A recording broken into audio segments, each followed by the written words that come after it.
백화점을 쳐다보는 자리에 있었어요.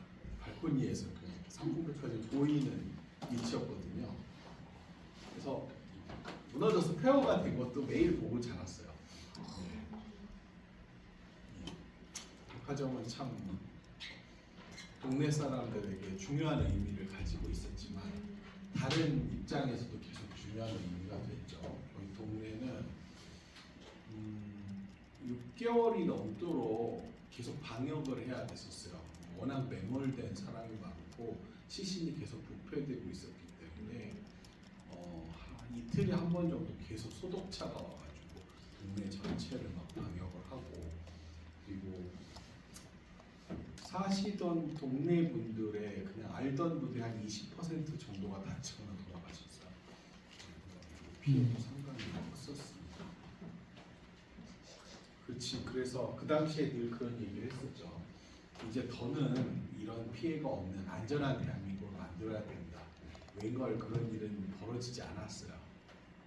예외 없이 대구 지하철 참사만 해도 벌써 되게 옛날 일이고, 이제는 제가 덕성을 오고 얼마 안 돼서 세월호 사건이 터졌어요. 이제 박근혜 정부 때니까.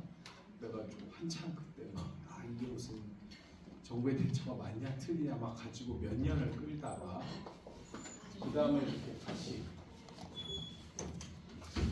새 정부가 들어섰고, 새 정부가 두 번 들어섰죠. 그리고 또 이태원 사고가 또 났어요. 그리고 또 뭐 정부의 책임이 있냐 없냐 얘기를 하고, 거의 조금도 나아진 게 없다라는 생각을 계속 하게 되죠. 참 이런 나라에 살아야 된다는 게 불행한 일이기도 해요. PTSD는 사실 이러한 일이 잘 일어나지 않는 나라에 의해서 만들어졌습니다. 그러니까 사실 한국에 맞는 개념은 어쩌면 아닐지도 몰라요. 그러니까 이제 미국에서 가장 관심을 가지고 본격적으로 PTSD 얘기가 나오기 시작했죠. 근데 정작 미국은 어떤 곳이냐? 멀쩡한 백화점이 무너지지도 않고, 사람들이 출퇴근하는 다리가 가라앉지도 않는 나라예요. 가던 배가 물론 이제 뭐 타이타닉 같은 게 이제 뒤집힌 적이 있긴 하지만 좀 그 다른 입장으로 봐야겠죠. 그건 진정한 사고니까. 어이없이 사람들이 죽는 일이 거의 없는 나라에서 PTSD 개념이 나왔어요. 그러니까 주로 이제 전쟁 때문에 나오는 개념이긴 하죠. 그래서 이게 심각한 신체적 손상을 초래하는 상황이나 생명에 위협이 될 만한 사건을 경험한 뒤 생길 수 있는 정신적 문제다라는 관점을 가지고 만들어진 거죠. 근데 가장 정확하게는 전쟁 피해자적 개념이에요. 뭐냐면 이 미국 같은 나라는 전쟁을 해도 자국에서 전쟁을 해본 적이 없습니다. 사실상. 그러니까 영국하고 해서 독립전쟁을 한 번 했고, 남북전쟁 시빌워가 있었죠. 근데 너무 다 옛날 일이고, 20세기에 들어서 미국은 본국에서 아무런 전쟁이 있은 적이 없어요. 물론 뭐 이렇게 서로 총을 쏘고 이런 게 전쟁이다 지금 매일 하고 있지만, 자, 그래서 이 미국이 하는 전쟁은 언제나 외국에서 하는 전쟁이기 때문에 이 전쟁은 되게 독특한 특징인데 시작과 끝이 있어요. 언제나 전쟁을 끝낼 수 있고, 그리고 병사 입장에서는 다치든 뭐든 내 일이 끝나면 본국으로 돌아오면 더 이상 그 문제가 없어요. 종결이 되는 거죠. 그러니까 포스트 트라우메틱이라는 얘기를 쓸 수가 있는 개념이에요. 미국에서는. 근데 한국에서 외상 후라는 게 과연 존재할까? 포스트 트라우메틱이라는 게? 라는 생각을 하게 되어요.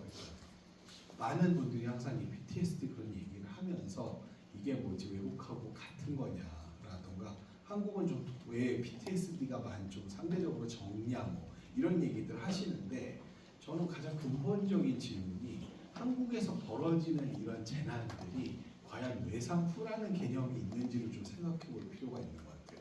그건 정말 미국같이 배부른 나라에서나 있는 걸 외상 후라는 거. 우리는 전쟁도 그냥 내부에서 하고 있고요. 우크라이나 같은 데에서 지금 살고 있는 사람들이, 아니 가자 지구에 살고 있는 사람들한테 외상 후라는 게 어디 있겠어요? 계속적으로 전쟁을 하고 있고, 그리고 언제 끝날지도 모르고 끝나도 모든 게 다 박살나서 진짜 인간이 살 수 없는 땅이 돼 있는 거기에서 생존 여기서 외상후라는 게 그러니까 전쟁터에서 전쟁을 하다가 본국에 돌아오니 어느 날 모든 것이 너무 평화로운 이런 환경에서나 사실은 포스트 트로마틱 스트레스라는 게 가능한 게 아닐까. 그래서 한국적 관점에서 사실 PTSD라기보다는 프롤롱 트로마틱 스트레스 디소더가 더 맞지 않나. 네. 지속 스트레스 장애 뭐 이런 관점이 더 맞는 게 아닌가라는 생각이 들어요. 그래서 이 미국이 만들어낸 PTSD 그리고 이거에 대한 어떤 치료 혹은 그것과 관련된 어떤 개념들이 과연 우리한테 유효한가에 대해서 좀 생각해 볼 필요가 있는 거죠. 그 중에서 저는 개인적으로 가장 싫어하는 게 PTG입니다. 뭐 대부분 아시겠지만 우리 랩에 있는 분들은 테데스키와 칼훈이 이제 책에서 한 얘기예요. 그러니까 인간은 심리적 외상을 경험을 하면 회복이 되는데 회복이 될 뿐 아니라 원래보다도 더 큰 성장을 한다라는 개념이죠. 근데 이제 잘 조작적으로 정의하고 논문에 나온 개념이라기보다 그냥 책에 이럴 수도 있다라고 의견을 제시해서 출발했다고 보시면 돼요. 그러니까 크게 보면 시련이 고통스럽지만 이것을 열심히 극복하다 보면 더 나은 내가 될 수 있다라는 거죠. 그래서 재난과 시련을 고통으로만 보지 말고 내가 더 나은 사람이 될 수 있는 하나의 기회로 보자 라는 거예요. 근데 이제 여기서 지금 이제 재난이 안 끝났는데 무슨 기회로 보고 어떻게 성장을 해야 되는지라는 부분이 일단 기본적으로 큰 문제죠. 그러니까 뭐 이태원 압사 사고만 하더라도 뭐 문제가 제대로 밝혀진 것도 아니고 책임자가 나오고 제대로 처벌된 것도 아니고 누군가가 사과를 한 것도 아니란 말이에요. 과연 이런 상황에서 그냥 유족들은 여전히 뭔가 분이 안 풀리고 이러고 있는 상황에서 포스트라는 관점을 도대체 어떻게 잡을 수 있느냐. 그러면 거기에 대해서 지금도 여전히 화를 내고 계속 와서 뭔가를 풀어달라고 하는 분들에게 저분들은 아직 그로스를 이루지 못했구나. 우리가 얘기를 해야 되는가라는 진지한 고민을 할 필요가 있는 거죠. 자, 근데 그럼 이제 이런 개념이 어디서 왔을까? 사실 많이들 부정하지 못하는 측면이 있어요. 그러니까 21세기에 와서 이 심리학이 되게 큰 기로에 놓이는 것 같아요. 그러니까 사이언스 대혁명을 겪으면서 20세기 말에 이제 되게 다양한 뉴로이미징이라든가 지네틱한 간 개념들이 심리학이 많이 들어오고 점점 과학화됐어요. 그래서 심리학의 한쪽을 쳐다보면 너무 빨라요. 너무 테크놀로지가 있고 통계만 해도 엄청나게 복잡하고 이제 또 AI가 들어와 있잖아요. 막 머신러닝을 어떻게 할 것이고 막 언어의 처리를 뭐 기계가 해줄 것이고 막 이제 이런 얘기들 나오고 있다고요. 이제는 모바일 앱 정도로 뭐 하는 건 너무 당연한 일이고 처음에만 해도 인간의 어떤 심리를 평가하는 도구를 종이가 아닌 형태로 줘도 되느냐에 대해서 상당히 부정적이었거든요. 근데 이제는 아마 이런 얘기하면 저 사람 뭐야 막 어디서 오신 분이야 막 이런 생각을 할 거란 말이죠. 너무 빨리 가고 있는데 문제는 무언가가 빠르게 진행을 하면 항상 거기에 못 따라가시는 분들이 있어요. 그리고 그것이 되게 부담스러운 사람들도 있죠. 왜냐면 내가 생각하는 심리학은 이렇게 달려가는 게 아니었는데라고 생각하시는 분들이 충분히 있단 말이에요.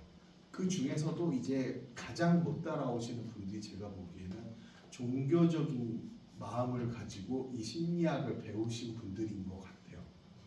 그러니까 이분들은 처음부터 이 심리학을 온전히 심리학으로 바라보기보다는 어떤 내가 믿고 있는 종교의 뜻을 구현하는 하나의 이제 도구로 생각하는 거죠. 지금도 보면 학생들 중에 대학원을 오고 싶어하는 친구들 중에 그런 의지를 갖고 있는 사람들도 꽤 있는 걸로 알고 있어요. 물론 제가 그런 걸 좋아하지 않다고 이쪽에 지원을 하지 않겠죠. 제가 까다롭게 사람들을 안 뽑기 시작하고서 생긴 가장 큰 보람은 정말로 한 5년 그렇게 하니까 그런 사람이 안 오더라고요. 네, 그것이 이제 제일 큰 이유. 자, 여기서 PTG가 나오게 되는 되게 중요한 부분 중에 하나는 이것이 기독교적 세계관과 너무 잘 맞는다는 거예요. 그러니까 21세기에 오면서 이 심리학이 뭔가 과학 달려가고 있는데 이 측면에서 뭔가 못마땅하신 큰 세력이 두 가지가 있었다고 봐요. 한 측면은 불교를 좋아하시는 분들이에요 원래. 자 이분들은 21세기의 그 새로운 솔루션으로 명상을 찾으셨죠 이분들. 그래서 원래 불교의 수행을 최대한 심리하게 한번 가져와 봐야겠다라는 생각들을 하고 계신데 그러면 이제 또 불교를 싫어하시는 분들이 계시잖아요. 우리 또 이제 기독교가 있으니까. 그리고 기독교 세계관에서는 가장 좋은 거는 성경적인 가르침과 어떻게 하면은 이 좀 심리학적인 내용을 좀 일치시켜볼까, 매칭을 해볼까라는 생각이 있었는데, 자 이것을 겪는 게 그냥 겪는 게 아니에요. 자, 우리가 시련을 겪는 이유는 무엇입니까, 오태스?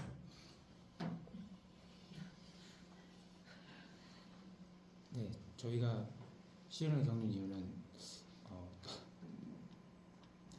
너무 존재는 좀 같긴 한데 저 인간 생명체이기 때문이 아닐까. 이분은 믿음을 모두 잃었군요. 자, 우리가 시련을 겪는 이유는 그분께서 우리에게 무언가 주시고자 하는 말씀과 미션이 있기 때문이죠. 라고 주장하시는 분들이 있습니다. 그러니까 이게 기독교적 세계관이거든요. 나의 고통은 그냥 고통이 아니에요. 거기는 그분의 나를 향한 계획이 있고 말씀이 있어요. 그것이 무엇일까? 자 그러다 보니까 이제 이 개념을 이렇게 테데스키와 카누이 싹 던지니까 아 그래 이게 그거네 라고 하면서 원래 좀 이렇게 이 안에 그걸 넣고 싶었던 우리 종교적인 거랑 좀 일치시키고 싶어 했던 많은 분들이 아 그래 외상후 스트레스에는 그 이면에 우리가 성장할 수 있는 기회가 있어 라는 생각을 가지고 이것을 좀 많이 써보자라는 되게 열광이 이제 막 보이기 시작하는 거죠. 자 성경에 이런 내용이 있습니다. 욥이란 분이 계세요. 정작 영어로 쓰면 잡입니다. 그래서 우리가 직업을 구한다는 게 얼마나 슬픈 일인가를 알 수 있어요. 욥은 시련의 상징이거든요. 시련의 상징이 잡이에요. 그러니까 여러분 취업하려고 난리를 치고 융합수련을 가야겠다라고 얘기하지만 가는 날부터 후회합니다. 내가 정말 이 푼돈을 받으려고 이 개고생을 하고 살아야 되나라는 생각이 바로바로 들죠. 물론 선배들은 여기 나와서 그렇게까지 얘기는 하지 않지만 직업은 그런 것이죠. 어떤 면에서. 자 여기 이제 욥이 있어요. 잡이 있는데 자 이분은 어떤 분이시냐면 어떤 분이십니까? 네. 그 악마가 이분에게 이제 아무리 시련을 줘도 저 믿음이 끝까지 살아남겠냐라고 이제 하느님과 내기를 하고 악마가 이제 이 주인공에게 그 죽음과도 같은 고통을 주는데 뭐 가족들을 다 죽여서 혼자 살게 남기던가 아니면 그 피부 그 옛날에 가장 큰 심각한 병이 뭐였더라? 지금은 한센이죠. 네, 한센. 네, 그 병에 걸리기도 하고 막 그래 네. 고통을 겪게 하는 겁니다. 네, 그리고 재산도 다 없어지고요. 막 갑자기 있던 그 가축과 뭐가 다 죽고 막 난리가 나요. 이제 그래서 재산 파산, 자식 몰살. 그러니까 과거의 기준으로는 가축과 자식이 재산에 다거든. 거기에 땅 이렇게 하면 이제 싹 다 없어지니까 거의 이제 몰살된 상태에서 이제 와이프는 비우고 네가 그렇게 열심히 종교 생활 하더니 이 꼴이 뭐냐 하는데 이제 끝까지 이 그림을 보세요. 끝까지 두 손을 보고 기도를 하고 있어요. 놓지 않았어요. 결과가 어떻게 됐을까요? 이제 악마와 하나님의 그 내기에서 하나님이 이기신 거죠. 그래서 더 많은 것을 부어주십니다. 원래 가졌던 것보다. 그러니까 여기 성장 개념이 여기 있어요. 바로 원래 가졌던 것보다도 더 많은 것을 선물로 받게 돼요. 그로스죠. 재산으로 봤을 때 본전치기라는 게 아니에요. 그로스를 하게 된다라는 게 여기에서 이제 개념이다. 우리는 항상 어떤 것들을 개념을 이제 볼 때 그냥 거기 변인과 척도로 보시면 안 돼요. 이 배경, 이것을 추구하는 사람들이 어떤 관심과 어떤 의도를 가지고 있는지를 생각해야 되거든요. 근데 저는 이 말씀을 들을 때마다 그리고 더군다나 이걸 또 포스트 트라우마틱 그로스라고 하니까 외상후 성장 얘기를 하면 일단 저는 예전부터 이게 되게 좀 불편했어요. 욥의 자식 다 죽었거든요 이미. 그럼 내가 새 장가를 가서 더 젊은 부인을 얻고 거기서 또 새로 애가 태어나면 나는 다시 다 이걸 얻은 건가요? 죽은 애들은 뭐야 그럼 도대체? 얘들은 뭐 수단인가? 그냥 집에 강아지도 죽으면 요즘에는 펜로스 때문에 막 디프레션이 오고 난리가 나는데 자식이 다 죽었는데 이것이 그냥 지나가는 시련의 하나다? 저 일단 이거 자체가 되게 기분이 나쁘더라고요. 참 신기하죠. 교회를 한 평생 다닌 사람이 왜 이렇게 듣는 말마다 의문이 되는 거지. 이거를 되게 잘 다룬 영화도 있습니다. 미량 혹시 보신 분이 없으시죠? 맞습니다. 아 미량 보신 분 두 분 있네요. 아, 세 분. 아 레트로 왜 안 봤어?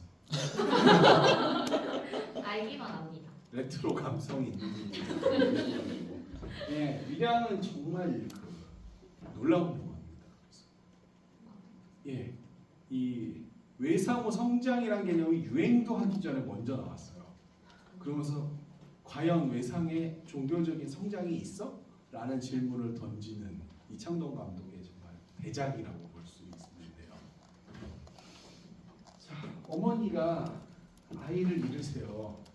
그러니까 밀양에 와서 고향에 와서 좀 조용히 다시 살아보려고 이혼하시고 이제 애 하나밖에 없는데 둘이 잘 살아보려고 하는데 애가 다니던 학원 원장님한테 유괴를 당해요.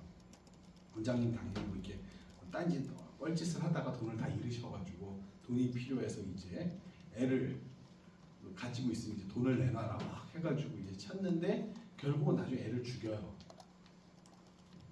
뭐 아주 의도가 있었던 건 아닐지라도 어쨌든 그래서 결국 뭐 애를 잃은 거예요.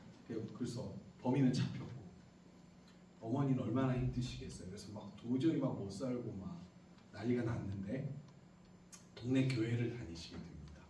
거기서 교인들이 따뜻하게 막 맞아주시고 여러 이제 이벤트도 하고 막 해서 계속 이제 말씀을 하는데 교회에서 자꾸 강요하는 게 있어요.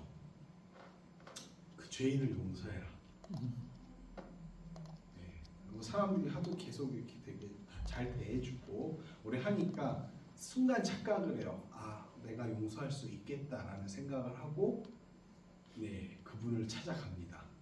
지금 감옥에 있는 그 살인자를 딱 가서 힘들게 내가 너를 용서할게라고 얘기를 하려고 그러는데 갑자기 이분이 너무 평화로운 표정을 딱 짓더니 예, 저는 이미 용서받았습니다. 이러고 아, 되게 충격적이잖아요. 저는 이미 그분을 만나서 믿게 됐고 그래서 제 죄는 다 용서를 받았습니다.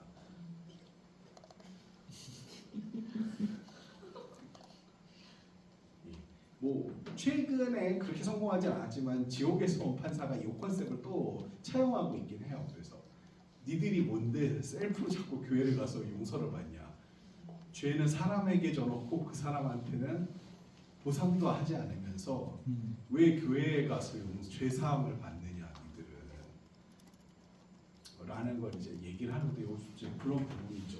그 살인자가 자기는 이제 죄 사함을 받아서 죄인이 아니다라고 얘기를 하니까 완전 멘붕이 오신 거예요. 그다음부터 교회고 뭐고 막 해가지고 이제 다 망가지다가 어떻게 이제 결국은 이제 조금 이제 추스리려 가는 작업인데 여기서 그 모순이 드러나는 거죠. 죽은 건 애인데 대체 두 사람이 뭔데 이 죄에 대해서 용서를 하네 용서를 받았네라는 얘기를 죽은 애 말고는 용서를 할 자격이 아무도 없거든요. 그 엄마도 아이를 소유한 게 아니기 때문에 그리고 이 엄마가 이 시련을 통해서 무언가를 얻을 수 있는 건 없어요. 그냥 되게 슬픈 일이 벌어진 거예요. 그러니까 이를 통해 뭔가 종교적인 성취를 하려고 하는 주변 사람들의 기대가 좀 너무 잔인한 거죠.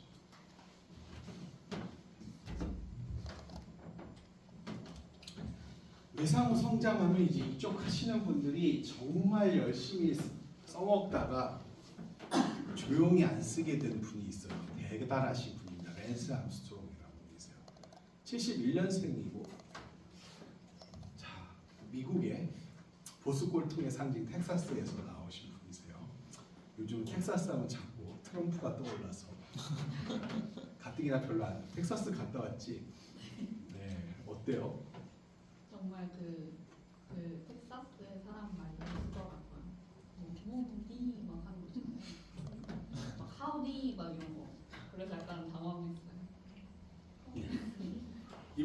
유명한 프로사이클 선수였어요.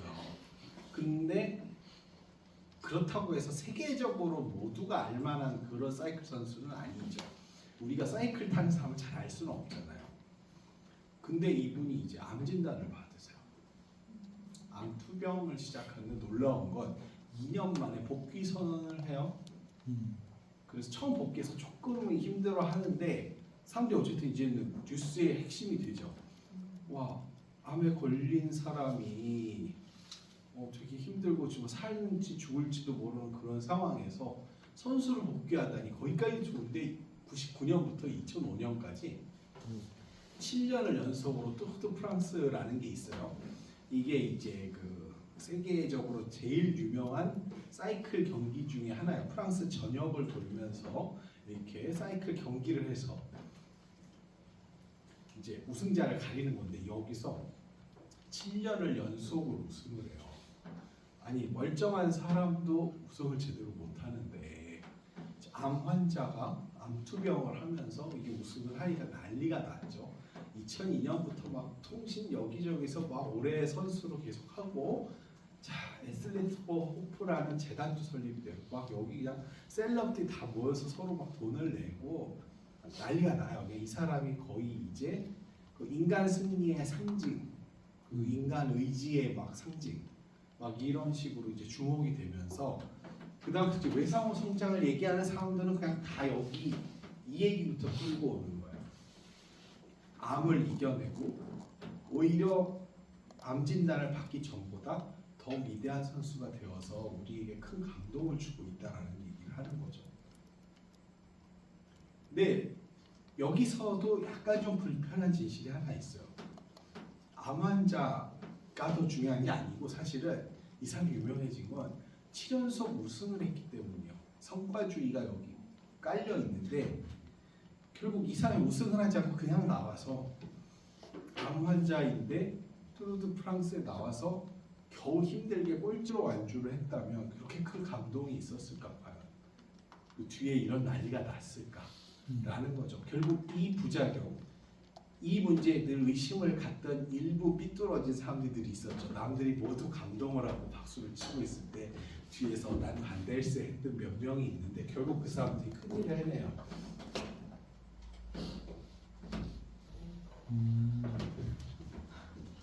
예, 약물 복용하고 뛰는 것 같다라는 증언들이 나오기 시작하고요. 계속 요즘 우리 모 정치인들이 하시는 그런 태세를 보이세요. 이게 뭐가 문제냐부터 시작해서 계속 말을 흐리고 뭐 본질에 집중하자 막 하고 막 비난하고 이거에 대해 의혹 제기하는 사람들한테 여론은 처음에 당연히 다 이 사람 편이죠. 그래서 아니 인간 승리에 얼마나 그렇게 못난 놈들이 되게 말도 안 되는 이런 음모를 제기하냐. 자 근데 반도핑 기구가 조사를 하니까 약을 계속 쓰는 게 맞는 거예요. 불법 약물을 계속 투여하고 대회에 나왔었어요. 연구 제명이 돼요. 우승 기록도 다 삭제가 됩니다. 나중에 뭐 난리가 나요. 막 음주운전에 뺑소니에 또 잡히니까 또 계속 거짓말을 하고 막 이런 모습들을 보이고 결국은 사람이 자꾸 망가지니까 2018년에는 이 재단에 모였던 돈들을 다 이제 돌려달라. 그래서 55억의 후원금을 배상을 하라 이런 판결까지 받게 돼요.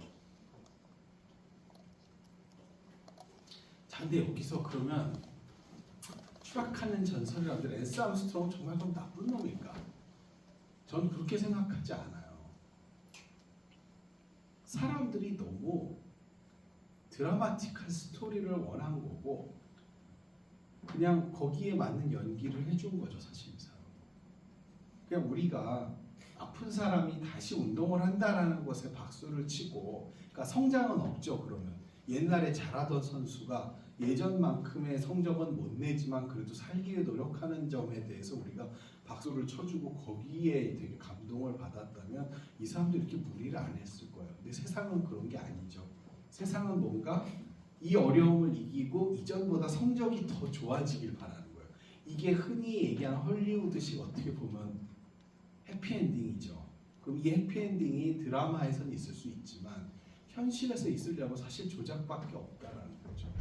아니 암 환자가 어떻게 계속 우승을 할 수가 있겠어요, 실제로. 이런 걸 기대하는 건 너무 잘못된 거죠. 저는 그렇게 생각해요. 이 사람이 그냥 어쨌든 암에 걸리고 진짜거든요. 그 본인의 의지로 그걸 투병을 하고 다시 선수로 돌아왔다는 자체가 의미가 있는 거예요. 여기서 이미 이 사람은 승리한 거예요. 근데 세상은 이런 거에 관심이 없다는 거죠. 성과, 몇 등 할 거니, 다 이런 거에밖에 관심이 없는 거예요. 언론의 스토리텔링이 필요했고 우승을 하니까 난리가 난 거죠, 사람들이. 전부 자기가 그냥 하고 싶은 환상을 여기에 덧붙여서 그를 점점 사지로 몰고 간 거예요. 그는 막대한 부와 명예를 갖게 되고 전 세계를 다니며 특강을 하기 시작하거든요. 우리의 지금의 김창옥 씨 정도를 감히 낼 수도 없을 정도의 월드스타로 다니세요. 정말. 세상에 많은 시련을 겪는 분들에게 어떤 가르침을 주는 사람으로서 이렇게 사는데, 근데 결국 주목한 건 뭐냐? 이 그로스의 개념의 핵심이 성적이 더 좋아졌다 아니냐 이거죠. 저는 이런 게 불편하다는 거예요. 개인이 자기의 삶을 살아가기 위해서 애써 하는 노력에 대해서는 다들 너무 관심이 없고, 아, 너는 얼만큼의 성장을 했니? 얼마나 더 좋아졌니?를 너무 주목하는 게 아니냐는 거죠. 결국 그것은 무리가 따를 수밖에 없다는 거죠. 자, 외상 경험을 하는 사람들이 있어요. 근데 우리가 자꾸 외상 후 성장을 강조하다 보면 자꾸 좋은 말을 하게끔 그 사람에게서 이걸 권하게 되는 일이 생겨요. 자, 인간 승리, 성장하자, 다 잊고 새롭게 시작하자, 또 막 용서하고 너는 더 나은 사람이 될 수 있다, 뭐 이런 얘기를 하는데, 긍정적인 결론은 본인이 스스로 할 수는 있어도 주변 사람들이 이렇게 하라고 권유할 수는 없다라는 거죠.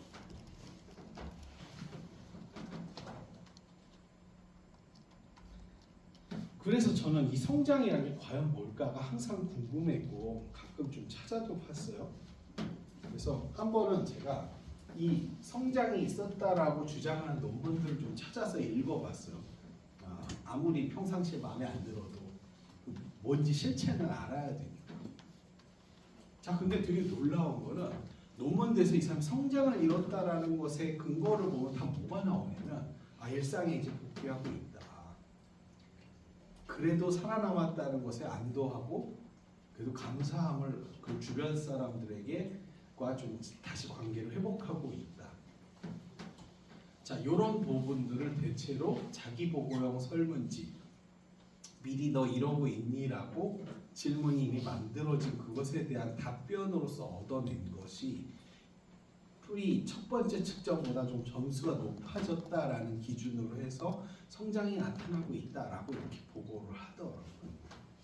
자, 일단 제가 파란색 해놨는데 자기보고형 설문지, 일단 여기서부터 문제가 있어요. 연구 방법에. 제가 아까 방금 전에 그림을 보여주시면서 양쪽에 두 명의 사람이 계속 뭔가 강요를 하는 그 그림을 보여드렸죠. 성장에 대해서 그 내용을 질문지로 만들어서 그것을 누군가 연구자가 이 사람 면전에다 들이대면서 자, 이거 작성해봐라는 것 자체가 강요예요, 사실. 이 상황에서 분명 지난번에도 설문지 준 거 알고 지금 준 것도 아는데, 그럼 나는 여기서 이 사람들의 기대가 있는데 내가 뭐라고 답을 해야 되겠어?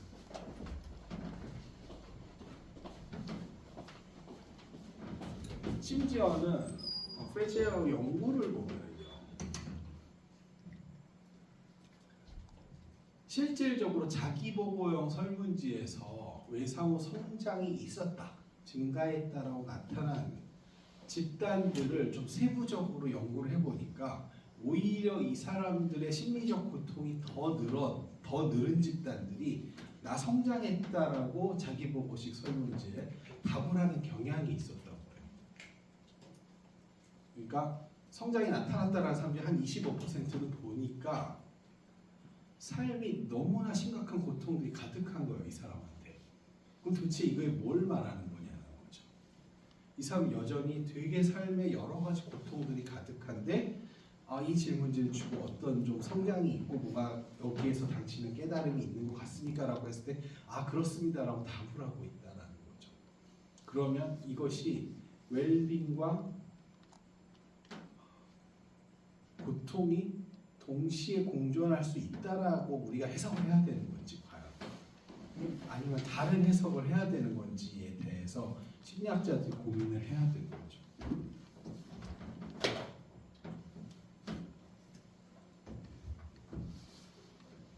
물론 뭐 이제 긍정적으로 해석하면 인간은 성장이 되는 부분과 여전히 고통스러운 부분이 공존할 수 있다라고도 설명할 수 있겠지만 좀 더 부정적으로 해석을 한다면 현실이 너무 힘들기 때문에 그래도 난 뭔가를 얻었다라는 그런 자기 위안을 얻고 싶은 게 아니냐라고 해석도 충분히 가능하죠. 이런 결과들은.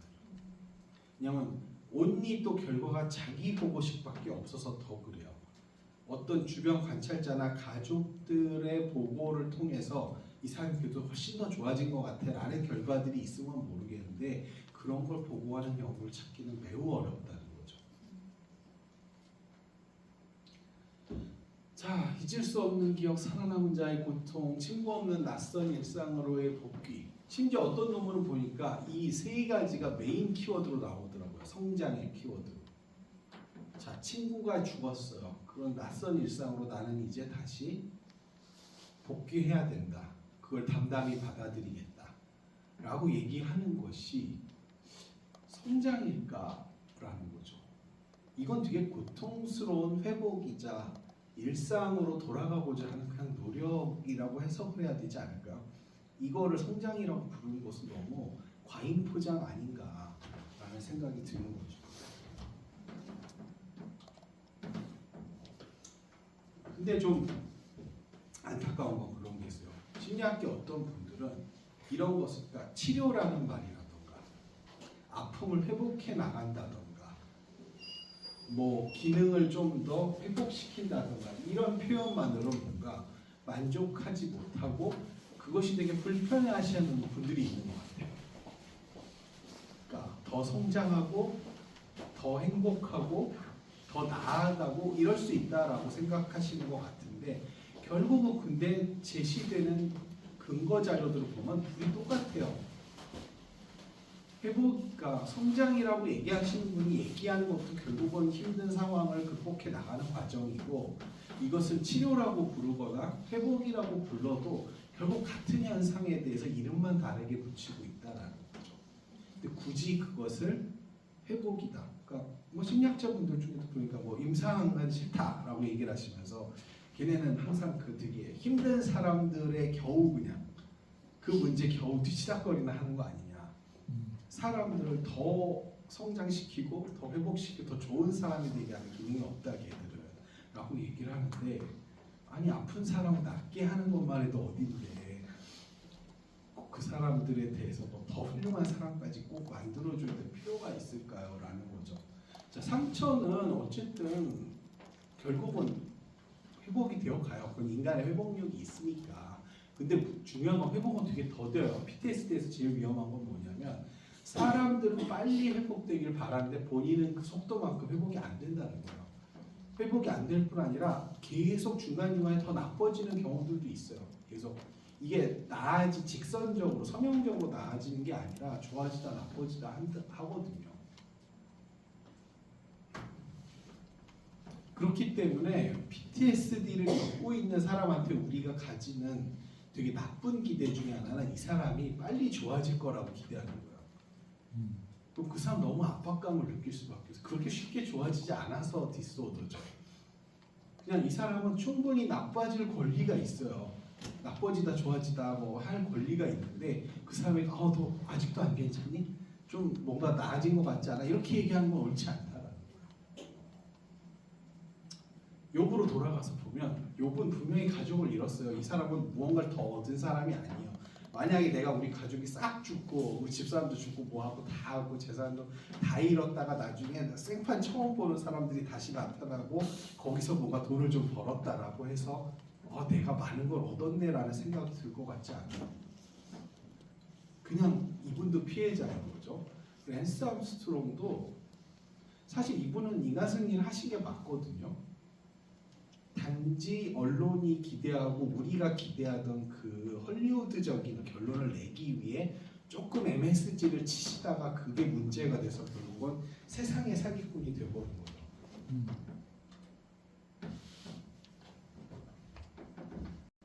자, 교통사고로 가족을 잃은 사람을 대상으로 한 연구가 있어요. 보면은 분명히 회복이 일어난다라고 얘기를 해요. 사람들이 시간이 지나니까 그래도 조금씩 회복이 되더라.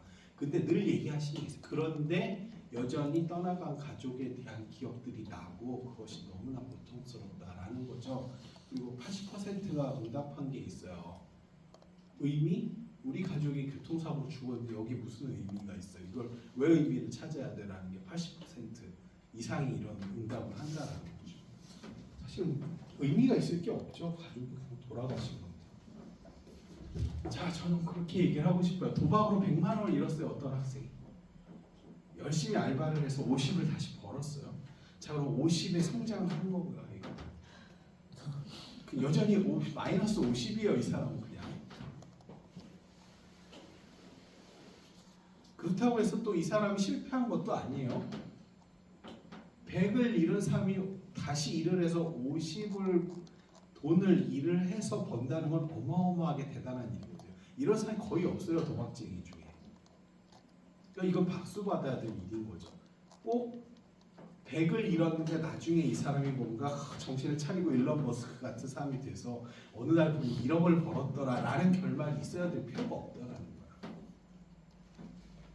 저는 지난 겨울에 요런 날씨에 눈이 많이 온 날이었는데 눈이 오는 날도 꼭 자연을 이기고 스스로의 게으름을 이기고 운동을 해야 된다는 생각을 가지고 산에 올라갔다가 2번 넘어져서 결국은 2번째 넘어졌을 때 꼬리뼈 골절이 왔어요. 정말 너무 아픈데 간신히 일어나서 거의 기어 내려왔는데 아직도 회복이 되지 않아요. 아직도 그래서 특정 자세로 앉을 수가 없어요.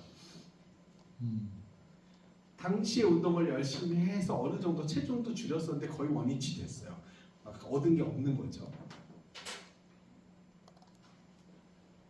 성장한 건 몸무게고, 네, 통증은 그대로고요. 근데 되게 또 한 가지 중요한 거 그때 깨달은 거는 주변에서 자꾸 물어보세요. 가족들도. 이제 좀 많이 나았니? 라는 걸 자꾸 묻는 거예요. 너무 민망해요. 안 나아요. 이게 되게 오래 걸리거든요. 안 나는데 이제 얘기도 못 하겠어. 자꾸 이렇게 물어보니까. 이젠 좀 괜찮니? 이런 질문 하지 마세요. 정말 아픈 분들한테. 그게 쉽게 괜찮아지지 않아요. 당신들 마음 편하려고 그 사람들한테 괜찮냐고 물어보지 마세요. 저는 근데 되게 그래도 의미가 있는 거는 처음엔 진짜 어떤 자세로도 못 앉아 있었거든요. 항상 비슷하면 눕고 막 그랬었는데 이제는 웬만한 자세로 다 앉을 수 있어요. 하나도 안 나아지는 것 같지만 한 1년 지나니까 그래도 꽤 나아지는 부분이 있더라는 거죠. 그러니까 그냥 우리 인내를 좀 합시다. 네, 본인은 열심히 나아지려고, 안 나아지려는 사람이 어디 있겠어요. 나아지려고 애를 쓰고 있는 거니까 막 성장 이런 거 자꾸 기대하고 얼마나 좋아졌니 이러지 말고 그냥 좀 기다려봤으면 좋겠다. 그러니까 성장이 필요하다기보다는 저는 치료자로서의 임상가에 훨씬 더 큰 보람을 느낍니다. 마이너스에서 제로로 가는 게 얼마나 힘든 일인데 마이너스를 플러스로 뒤집어줄 책임까지 우리가 있지는 않다고 생각해요. 자, 시련은 극복을 해내야 되는데 극복을 하는 건 본인을 위하는 거고 성장을 해야 될 필요는 없어요. 그들 그냥 피해자니까 보호받아야 될 분들이에요. 그래서 여러분들에게 말씀을 드리는 건 괜찮니 묻지 말고 아직도 그래라는 얘기는 더더군다나 하지 마시고 그냥 조용히 같이 있어 주세요. 그리고 걔가 지금도 아파 툴툴 대면 그래라 그냥 잠자코 듣고 코멘트를 못 하겠으면 듣기만 하세요. 그게 최선이에요.